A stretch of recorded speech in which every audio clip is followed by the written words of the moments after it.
देश में पेट्रोल और डीजल की कमी ना हो, इसके लिए केंद्र सरकार ने बड़ा और सख्त फैसला लिया है। सरकार ने खुदरा पेट्रोल पंपों से डीजल बिक्री पर नई सीमा तय कर दी है। अब किसी एक ग्राहक या वाहन को एक दिन में अधिकतम 200 लीटर डीजल ही दिया जा सकेगा। इसके साथ ही इंडस्ट्रियल और कॉमर्शियल उपभोक्ताओं के लिए नए नियम लागू कर दिए गए हैं।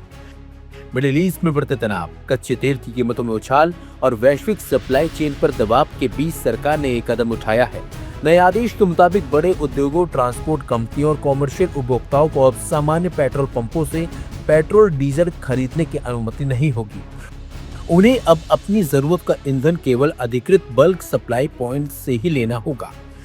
सरकार ने फिलहाल ये व्यवस्था 90 दिनों के लिए लागू की है। हालांकि हालात सामान्य होने पर इसे पहले भी वापस लिया जा सकता है। सरकार का कहना है कि इसका मकसद देश भर में ईंधन की समान उपलब्धता बनाए रखना और जमाखोरी पर रोक लगाना है। सरकार ने स्पष्ट किया है कि आम वाहन चालकों और घरेलू उपभोक्ताओं को चिंता करने की जरूरत नहीं है।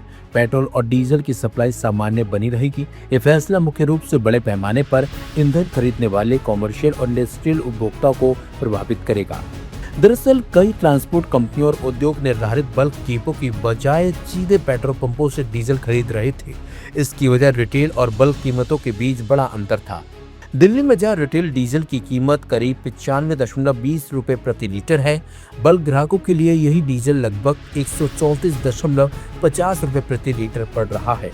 यानी प्रति लीटर करीब 39 रुपए का अंतर है। इस मूल्य अंतर का फायदा उठाकर बड़ी मात्रा में डीजल खुदरा पंपों से खरीदा जा रहा था, जिससे कई इलाकों में सप्लाई पर दबाव बढ़ने लगा था। सरकार को आशंका थी कि अगर यह स्थिति जारी रही तो भविष्य में कुछ क्षेत्रों में ईंधन की कमी भी हो सकती है। सरकारी तेल कंपनियां भी इसी वजह से भारी नुकसान उठा रही हैं। इंडियन ऑयल, भारत पेट्रोलियम और हिंदुस्तान पेट्रोलियम जैसी कंपनियों को डीजल पर प्रति लीटर करीब 36.50 रुपए और पेट्रोल पर करीब 9 रुपए का नुकसान झेलना पड़ रहा है। देश के लगभग 90% पेट्रोल पंप इन्हीं सरकारी कंपनियों के कंट्रोल में है। सरकार का मानना है कि नए नियमों से ईंधन वितरण व्यवस्था बेहतर होगी, जमाखोरी पर लगाम लगेगी और देश भर में पेट्रोल डीजल की उपलब्धता सुनिश्चित की जा सकेगी।